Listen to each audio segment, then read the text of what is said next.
Hello दोस्तों, welcome back. आज की क्लास में हम पढ़ेंगे और टू द वेस्ट विंड के सम इम्पोर्टेंट क्वेश्चंस, कुछ महत्वपूर्ण प्रश्न विगत परीक्षा में आए हुए वो भी प्रश्न हम तैयार करने वाले हैं और साथ में कुछ और अति महत्वपूर्ण प्रश्न जो कि आपकी इस पोएम को एक तरह से आपको रिवाइज करवा देंगे। ठीक है दोस्तों, स्टार्ट करें।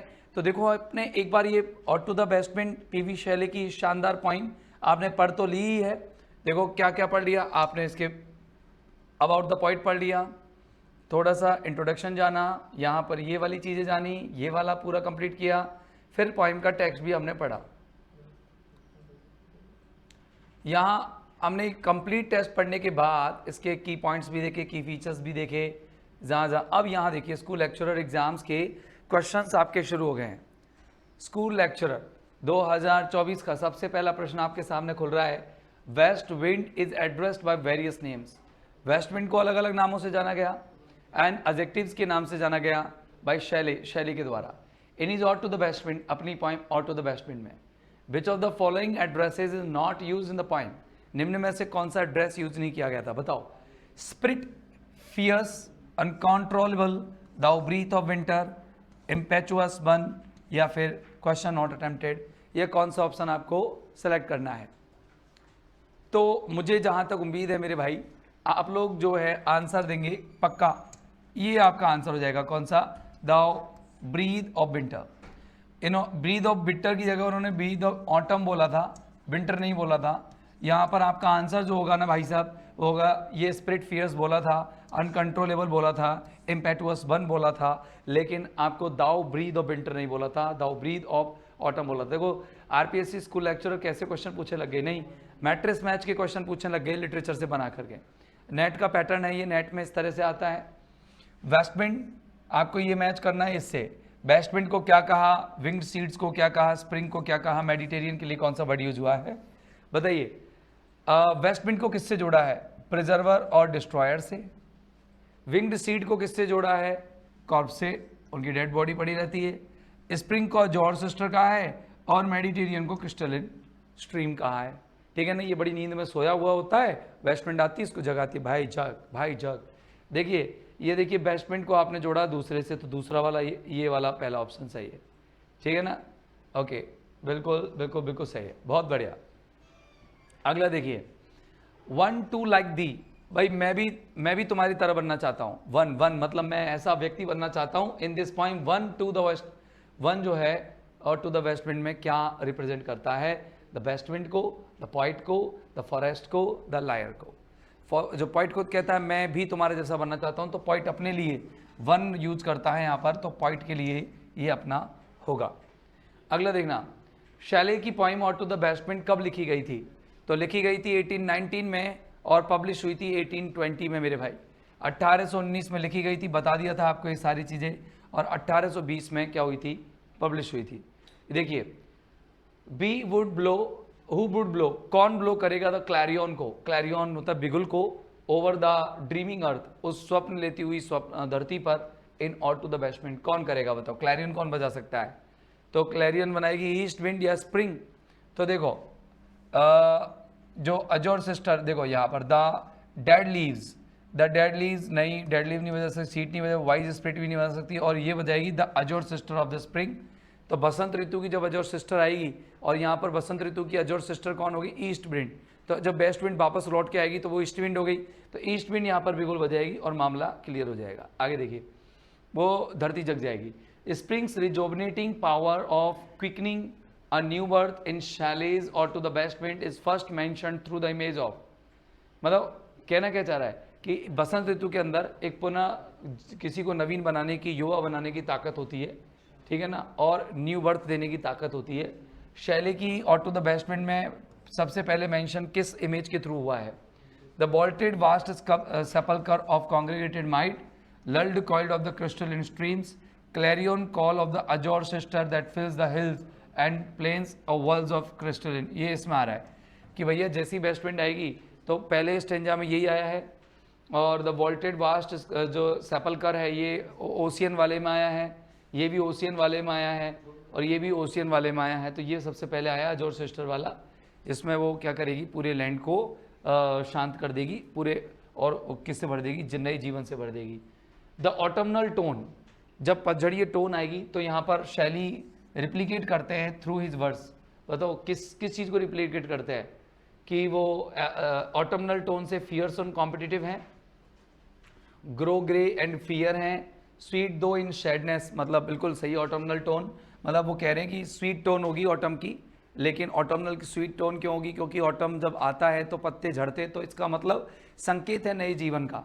तो स्वीट तो है लेकिन दुख से भरी है, मतलब यार जब चीज़ें जाती है, पुराने विचारधाराएं गुजरेंगी, उससे निकलेंगी, हटेंगी, तो दुख तो होगा कि पुरानी यादों को हम हटा रहे हैं हमारे जीवन से। आगे देखो, the wild spirit in ode to the west wind is called destroyer and preserver. क्यों वेस्ट विंड को डिस्ट्रॉयर और प्रिजर्वर क्यों कहा गया? क्योंकि it causes large scale destruction, क्योंकि बहुत बड़ी लेवल पर विनाश कर देती है। इट प्रिजर्व्स एवरीथिंग, क्योंकि हर चीज़ को बचा के रख लेती है। It makes existing leaves fall, ये जो बनी हुई जो पत्तियां उनको गिरा देती है। कीप्स द सीड सेफ, और सेफ रखती है सीड्स को इन विंट्री बेड में, to sprout again in spring, की बसंत ऋतु में वो खिल जाए। बिल्कुल सही है, यही होगा आंसर। आगे देखिए, how does Shelley in his ode to the west wind compare himself to the wind. बताओ वो अपने आप को विंड से कैसे कंपेयर करते हैं? वो अपने आप को कैसा मानना चाहते हैं? वो बनाना चाहते हैं अपने आप को टेमलेस, स्विफ्ट एंड प्राउड। कैसा बनाना चाहते हैं? टेमलेस, यानी कि अनकंट्रोलेबल, बहुत तेज, किसकी तरह? बादलों को जैसे उड़ा के ले जाती है। प्राउड, ठीक है ना, बिल्कुल इस तरीके से, बहुत गर्व से भरी हुई, वो बनाना चाहता है अपने आप को जिस तरह से वेस्ट विंड है। इन द लास्ट स्टेंजा, अंतिम स्टेंजा में ode to the west wind में सैली इन्वोक करता, आह्वान करता है किसका? बेस्ट विंड का। क्या करने के लिए? बताओ क्या कहता है उससे? कि वो उसे अपनी राख बना दे, उससे प्रोफेसी बना ले, लायर बना ले, कंपेनियन बना ले। वो कहता है कि मुझे अपना वाद्य यंत्र बना ले, मुझे लायर बना ले, ठीक है ना, लायर बनाने की कहता है। The first image that Shelley visualises in the ode to the west wind is, सबसे पहली इमेज शैली किस चीज़ की विजुअलाइज करता है? बताओ, एनचेंटर की, या मैनेड की, या ब्लू मेडिटेरियन की, या कॉमरेड ऑफ हिज वेंडरिंग्स की?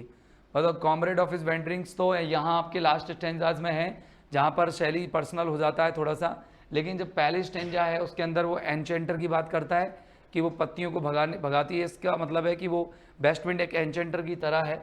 और दूसरे में फियर्स मैनेड जो होता है वो उसमें आता है जब वो पानी पर इफेक्ट दिखाता है, क्लाउड्स पर, मतलब हवा पर इफेक्ट दिखाता है उसका, क्लाउड्स पर इफेक्ट दिखाता है। तो इसमें ब्लू मेडिटेरियन पानी पर इफेक्ट को बताता है। आगे देखिए, what does Shelley ask the west wind to do by the incantation of his words. जब वो उसकी इनकेंटेशन यानी वर्ड्स का जो शब्द, उसकी जो पोइम को उच्चारित करता है, तो समय पर बेस्ट विंड के लिए शैली क्या कहता है? रिवाइव इज फॉलन स्पिरिट, कि उसकी गिरी हुई स्पिरिट को रिवाइव करा दे। Hasten is cycle of reason, seasons की साइकिल ऑफ सीजन को थोड़ा जल्दी कर दे। एक ट्रम्पेट ऑफ प्रोफेसी बना दे, या फिर अनचेन कर दे उसको बॉन्ड्स ऑफ टाइम। बताओ क्या करना चाहता है? वो ट्रम्पेट बनना चाहता है, एक बिगुल बनना चाहता है भविष्यवाणी की, ठीक है ना। जैसे ही वो आह्वान करता है वो कहता है कि तुम make me trumpet of prophecy, मुझे अपनी ट्रम्पेट क्या बना दे। देखो 37वां पेज है, देखो यहाँ आया हुआ, देखो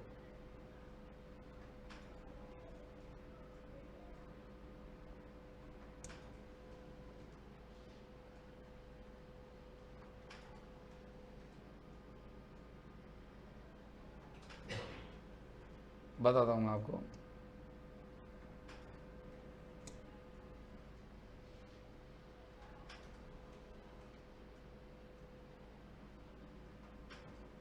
make me lyre, trumpet of prophecy,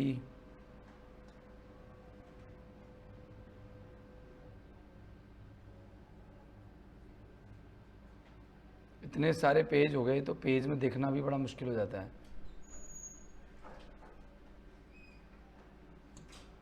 इधर से देखना शुरू करते हैं।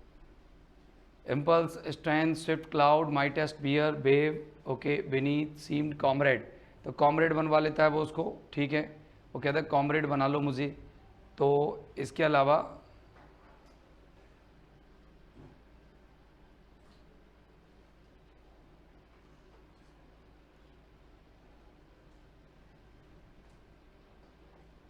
देखो यहाँ आ रहा है,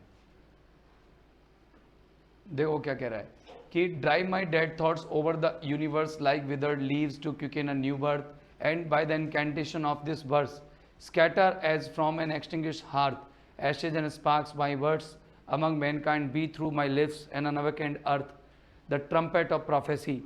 मुझे आप अपना ट्रम्पेट ऑफ प्रोफेसी बना लो। ठीक है ना, वो कहता है ना उसको। तो यही तो पॉइंट में क्वेश्चन यही तो है मेरे भाई। क्वेश्चन क्या है देखो, क्वेश्चन कह रहा है कि शैली इनकेंटेशन करता है क्या बनाने के लिए, और उसको बॉन्ड से अनचेन करने के लिए, ट्रम्पेट बनाने के लिए, बिल्कुल प्रोफेसी का ट्रम्पेट बनाने के लिए। अकॉर्डिंग टू शैली के अनुसार जो वेस्ट विंड है वो क्या है, ब्रीथ है, किसकी ब्रीथ है, समर की, ऑटम की, या फिर स्प्रिंग की, या विंटर की, बताओ वो ब्रीथ किसकी है। तो ये ऑटम की ब्रीथ है, क्या है मेरे भाई, ऑटम की ब्रीथ है, पतझड़ की ब्रीथ है, बिल्कुल सही है। और अजोर सिस्टर किसकी है, अजोर सिस्टर स्प्रिंग की है, दाई अजोर सिस्टर ऑफ स्प्रिंग। एज दाओ, दाओ किसके लिए आया है ये बता दो तुम तो, दाओ वेस्ट विंड के लिए आया है, सिंपल सा है। नॉर्मल क्वेश्चन देख के पता लग जाता है। The time of the year the poem was written, बताओ पोइम किस टाइम में लिखी गई थी, फटाफट बताओ। पोइम इफ मतलब if winter comes then spring भी, कैन स्प्रिंग भी फार बिहाइंड, बताइए कौन से टाइम में ये पोइम लिखी गई थी, स्प्रिंग में, समर में, ऑटम में, या विंटर में, बताइए कौन से टाइम में। क्यों पतझड़ में लिखी जा रही है, क्योंकि पतझड़ में ऐसा हो रहा है, ऑटम में लिखी जा रही है। आगे देखो, the dominant imagery of stanza first and second is of, dominant पहले स्टेंजा में और सेकेंड स्टेंजा में जो डोमिनेंट इमेजरी डेथ है, डिके है, होप है, ग्रोथ है, डेथ है, मृत्यु होती है पहले स्टेंजा में और सेकेंड स्टेंजा में, पत्तियों की मृत्यु, बादलों को बिखेर देता है हवा में इधर उधर। पेस्टिलेंस ट्राइकल मल्टीट्यूड क्या है, मतलब जो बीमार जो मल्टीट्यूड है, किसकी मल्टीट्यूड है वो, गोस्ट की है, पीजेंट्स की है, लीव्स की है, थॉट्स ऑफ बिलव्ड अपनी प्रेमिका के विचारों की है, लीव्स की है, पत्तियों की है। अगला देखना, अगला क्वेश्चन है द डेस्ट्रॉयर एंड प्रिजर्वर यहाँ पर कौन है, सिंपल सा क्वेश्चन है ये, अगर आ जाता है तो आपका सीधा सा आंसर होगा द वेस्ट विंड है। अगला देखना, सेकंड स्टेंजा डिस्क्राइब करता है एक तूफान को, एक रिवॉल्यूशन को, एक इलनेस को, या पर्सनल टर्मोइल को।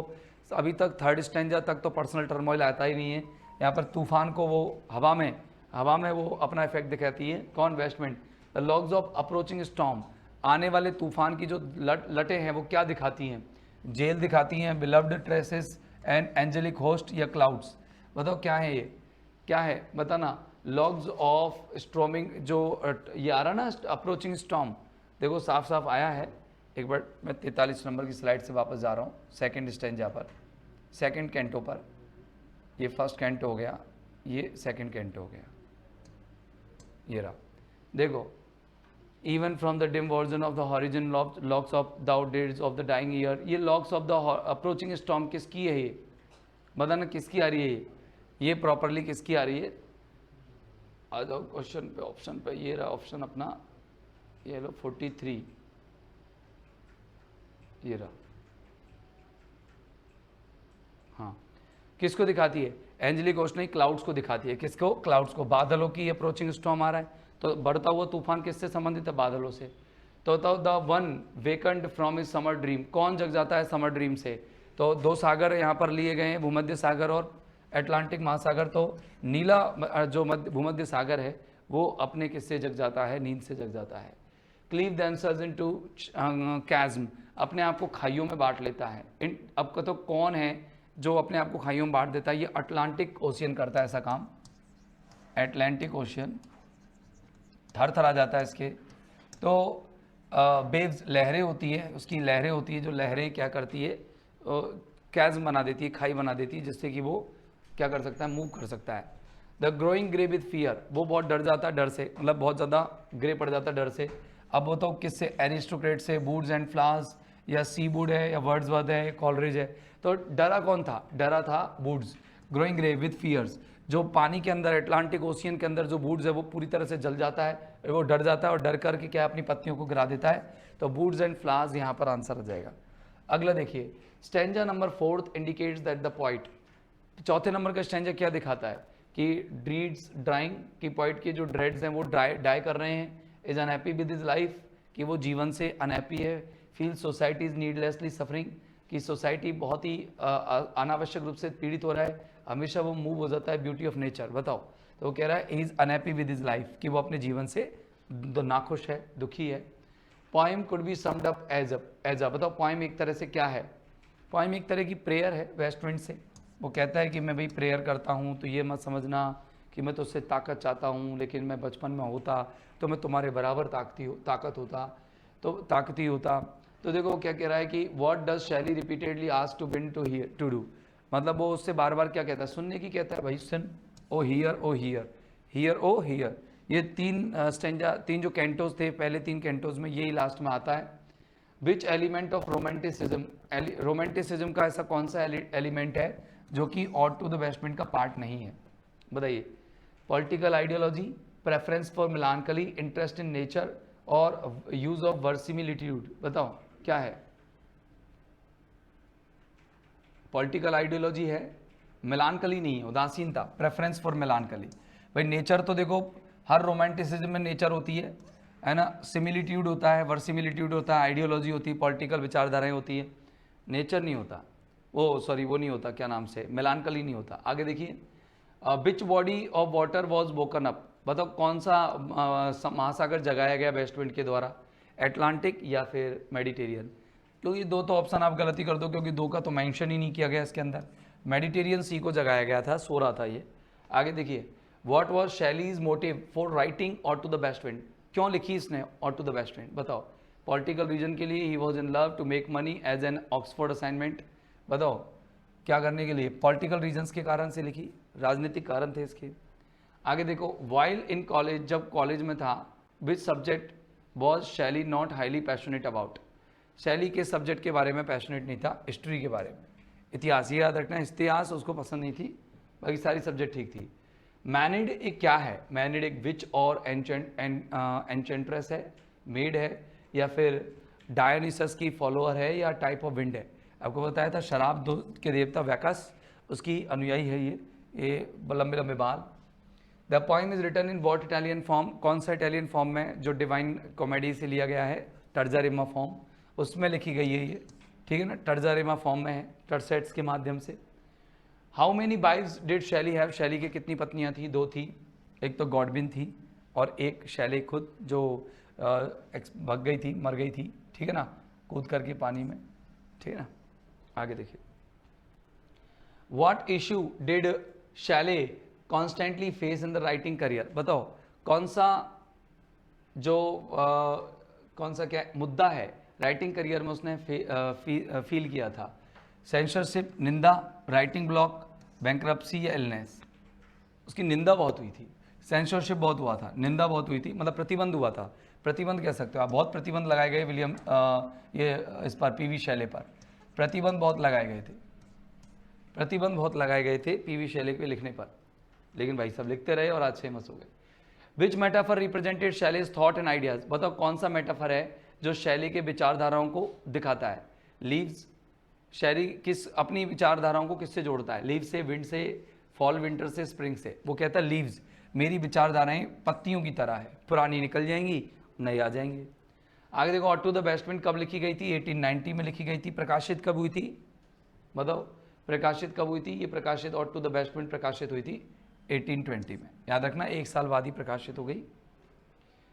During the time of ode to the west wind, at ode to the west wind का जो समय था, शैली किस में रह रहा था? शैली इटली में रह रहा था, इटली के फ्लोरेंस सिटी में रह रहा था, वहीं पर उसने ये पोइम को लिखा था। शैली डिस्क्राइब करता है बेस्ट विंड की पावर को किस पर? अर्थ पर, स्काई पर, ओशियन पर, या सब पर? बिल्कुल तीनों पे। सबसे पहले अर्थ पे किया था, फिर स्काई पर, फिर ओशियन पर, तीनों पे किया था, तीनों कैंटोज में तीनों पर किया था। First stanza ode to the west wind describe the activity of west wind on किस पर? पहले स्टेंजा में अर्थ पर, पहले कैंटो में अर्थ पर, दूसरे कैंटो में स्काई पर, और तीसरे कैंटो में ओशियन पर। तो देखिए ओशियन पर है तीसरे में। द सेकंड स्टेंजा में क्या किस पर है? तो स्काई पर है। सेकंड स्टेंजा में हवा या स्काई पर। तीनों तत्व ले लिए उसने, मानव का जो शरीर बना है ना, उस तीनों तत्वों से, उन तीनों तत्वों पर बेस्ट विंड का इफेक्ट देखने को मिला है। थर्ड स्टेंजा डिस्क्राइब करता है बेस्ट विंड की पावर को किस पर? थर्ड स्टेंजा किस पर पावर को दिखाता है? ओशन पर, वाटर पर दिखाता है। अगला बताओ, wild spirit which are moving everywhere. The phrase wild spirit किसके लिए यूज किया गया है? वाइल्ड स्पिरिट वो यूज करता है बेस्ट विंड के लिए, कहता है पश्चिमी हवा तुम वाइल्ड स्पिरिट हो, जंगली हो, अनकंट्रोलेबल हो। डेस्ट्रॉयर प्रिजर्वर वो किसके लिए यूज करता है? बेस्ट विंड के लिए। सिंपल सा ये क्वेश्चन आते हैं एग्जाम में। अगला देखिए, द बेस्ट विंड डिस्ट्रॉय करती है किसको? पत्तियों को, डेड लीव्स को। और प्रिजर्व क्यों नहीं करती है? बताओ, डेड लीव्स का तो वो डिस्ट्रॉयर है, और प्रिजर्वर किसकी है? वो सीड्स की, सीड्स को प्रिजर्व करती है, विंड सीड्स को प्रिजर्व करती है, जो डेड बॉडी की तरह किसमें पड़े हुए हैं? जमीन के अंदर पड़े हुए हैं, बिल्कुल विंट्री, अपने विंट्री सेल्स में। द वेस्ट विंड प्रिजर्व करती है किनको, ओहो आ गया अगला क्वेश्चन, लिविंग सीड्स को, ठीक है ना, बीजों को। आगे देखो, from the presence of west wind the dead leaves are driven like, किसकी तरह चली जाती है डेड लीव्स, घोस्ट की तरह, जो एक एंचेंटर की प्रेजेंट को देख करके भाग जाते हैं, एक जादूगर को देखते ही भूत भाग जाते हैं, ठीक वैसे ही किसको देख करके, वेस्ट विंड को देख करके पत्तियां भाग जाती है। और each like a corpse with in gate, प्रत्येक अपनी कॉर्प्स में था, प्रत्येक अपने कॉर्प्स में था, मतलब प्रत्येक मरा हुआ था, डेड था, और अपनी कब्र में था। और कब्र में था इसका मतलब वो नया जन्म लेगा, पौधे में पनपेगा, तो ये बीज था, विंग्ड सीड था। ईच किसके लिए आया है, विंग्ड सीड के लिए आया है। आगे देखिए, who sings the funeral song, कौन गाता है फ्यूनरल सॉन्ग, वेस्ट विंड गाती है भाई। दाउ डिड्स, तुम्हारा जो शोक गीत है वो सब सुनेंगे, बिल्कुल तुम शोक गीत की, भाई तुम डेड ईयर गया, वर्ष गया, उसके लिए तुम एक शोक गीत रचते हो। बताओ, who is awakened from its sleep, कौन जाग रहा है नींद से, by the violence of the west wind, जब वेस्ट विंड बहुत हिंसा मचाती है, तोड़ फोड़ कर देती है, तो कौन जाग जाता है नींद में, कौन सोया हुआ है, मेडिटेरियन सोया हुआ है। आगे देखो, नेम द ओशन, उस महासागर का नाम बताओ जो कि डिस्क्राइब किया गया है और टू द वेस्ट विंड में, तो अटलांटिक था और एक मेडिटेरियन था, ये आ गया अटलांटिक और मेडिटेरियन। अगला देखना, the Mediterranean is imagine to sleep near an island, island का नाम था कौन सा, बेइज आइलैंड, और जो बेइज आइलैंड में प्यूमिक आइल पर, वो प्यूमिक आइल जो था, प्यूमिस था ना, PUMIC, प्यूमिस किससे बना था, प्यूमिस लावा से बना था, ठीक है ना, लावा से, लावा से, फिल इन द ब्लैंक, किससे बना था ये, लावा से। The personification of the Mediterranean, Mediterranean महासागर को पर्सोनिफाइड किया गया, अटलांटिक को, ऑटम को, स्प्रिंग को, द स्टॉर्म को, द ईयर, सबको पर्सोनिफाइड करके आगे बताई गई। तो ये जब पर्सोनिफाई करता है ना हर चीज को कोई व्यक्ति, तो उसको मिथ मेकिंग पावर कहते हैं, कहानी बनाने वाली ताकत, मिथ मेकिंग पावर कहते हैं। तो देखो, शैली की ode to the west wind किससे एंड होती है, ऑप्टिमिस्टिक नोट से, कहता है ना, if spring come, if winter comes can spring be far behind, अगर सर्दियां आती हैं तो क्या बसंत ऋतु बच सकती है क्या आने से, नहीं। द राइम स्कीम बताओ क्या है, ABC, वो ABA, फिर BCB, फिर क्या है, याद है आपको, ABA वाली है ना, ABA, BCB, CDC और लास्ट में EE, ये वाली है, इससे कंफ्यूज मत हो जाना थोड़ा सा, ठीक है ना। अगला देखना, which one is not correct about और टू द वेस्ट विंड के बारे में कौन सी चीज करेक्ट नहीं है, ये टर्जा रिमा में लिखा हुआ है, सही है। ये प्रत्येक स्टेंजा जो है डिवाइड है इनटू इंटरलाइमिंग ग्रुप ऑफ 3 लाइंस, बिल्कुल है, इंटरराइमिंग है, रन ऑन राइमिंग है, इनके अंदर the last 2 lines are in the form of couplet, अंतिम 2 लाइन कपलेट में है, बिल्कुल सही है सर, सारे करेक्ट है, बिल्कुल सही है, सारे करेक्ट है भाई सर। अगला देखना, the point wants the west wind to hear, point ये चाहता है कि वेस्ट विंड उसको सुने, तो बताओ, द साउंड ऑफ क्लैरियन को सुने, the sound of thunder and lightning, the sound of rustling leaves, the sound of या appeal of spreading his views. West wind से चाहता क्या है वो, अरे मेरी बात सुन, मैं अपने विचारों को फैलाना चाहता हूँ, तू तो इतनी जगह पर जा रही है और सारी चीज़ों को तवा कर रही है, तो मेरे पुराने विचारों को तवा करके नए विचारों को फैला, क्यों नहीं फैला रही। द डार्क विंट्री वेड क्या है, डार्क विंट्री वेड एक स्लीपिंग प्लेस है जहाँ पर डार्क है, अंधेरा है, स्लीपिंग प्लेस है जहाँ पर कोल्ड है, या बेड है जो कि डार्क है और कोल्ड है, ये बेड है जहाँ पर seeds will be buried in the ground without showing and action of life.